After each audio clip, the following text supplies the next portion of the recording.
Hernie discale, tout ce que vous devez savoir. Une hernie discale lombaire se caractérise par une douleur localisée en bas du dos. Cette douleur peut affecter les jambes via le nerf sciatique. Beaucoup de personnes souffrent d'une hernie discale.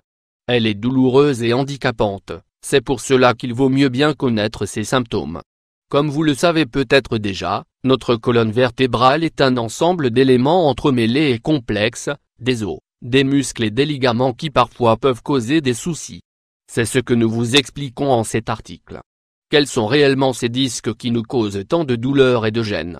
Pour comprendre ces douleurs, nous devons prendre en compte ces tissus existants entre les os de la colonne vertébrale. Ces tissus sont de texture souple et ont un revêtement extérieur dur. Ils agissent comme des amortisseurs s'adaptant ainsi aux mouvements que nous faisons. Ce sont donc les disques, ceux qui occasionnent la dite hernie discale. Parfois ces tissus dérapent et sortent de leur position normale, pouvant alors causer une pression sur les nerfs. Ils deviennent alors douloureux et perdent leur fonction d'amortisseur. Hernie discale, les causes femmes qui a mal au dos d'une manière générale, une hernie discale apparaît avec l'âge. À mesure que nous vieillissons, la colonne vertébrale devient de moins en moins souple. Conséquence de cela, les ligaments autour des disques deviennent de moins en moins stables et perdent en hydratation. Ils commencent alors à se dégénérer. C'est à ce moment-là que la douleur survient. Hernie discale, les différents types et leurs symptômes. Le type de hernie dépend de la zone douloureuse.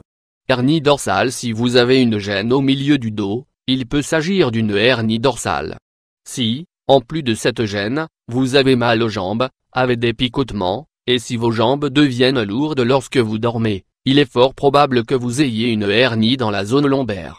Hernie cervicale. Les symptômes de la hernie cervicale sont les suivants. Douleur qui commence dans le cou et peut s'étendre vers les bras, rigidité du cou, nausée, malaise, du mal à dormir, sensation de faiblesse, maladresse. Ce type de hernie est très handicapante. Hernie lombaire. Dans le cas d'une hernie lombaire, la douleur se trouve dans la zone basse du dos.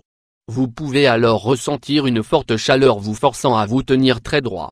Ces douleurs peuvent aussi être accompagnées d'une certaine rigidité musculaire pouvant s'étendre jusqu'aux jambes.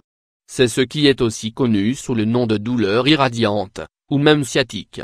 Beaucoup de personnes sentent la douleur jusqu'aux pieds et peuvent souffrir de fourmillements dans les membres, voire d'incontinence. Si cela arrive, allez d'urgence chez le médecin. Hernie irradiante. Il s'agit d'une douleur qui touche l'ensemble du corps bien que la hernie ne se trouve qu'à un seul endroit. C'est le cas, par exemple, d'une hernie dans le dos. Bien que la hernie se trouve dans le dos, la douleur peut s'étendre vers le fessier et la partie interne des jambes. Si cette situation ressemble à la vôtre, peut-être que vous souffrez d'une radiculopathie. Bien entendu, seul un médecin peut établir un diagnostic. Hernie discale, quand consulter? Hernie discale. La douleur occasionnée par n'importe quel type de hernie va empêcher le patient de vivre une vie normale.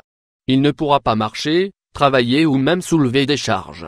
Il aura aussi des difficultés à dormir, voire à rester assis. Si ces symptômes perdurent durant 2 semaines consécutives, alors la consultation chez un médecin devient urgente. De même, le médecin vous enverra aux urgences si une incontinence urinaire ou une perte de contrôle du sphincter survient. Dans ce cas, la hernie rend difficile les fonctions naturelles de notre corps, présentant alors une gravité évidente devant être traitée au plus vite. En général, une intervention chirurgicale est requise. Mais ne vous inquiétez pas, elle se déroule généralement avec succès et permettent de nouveau d'avoir une vie normale.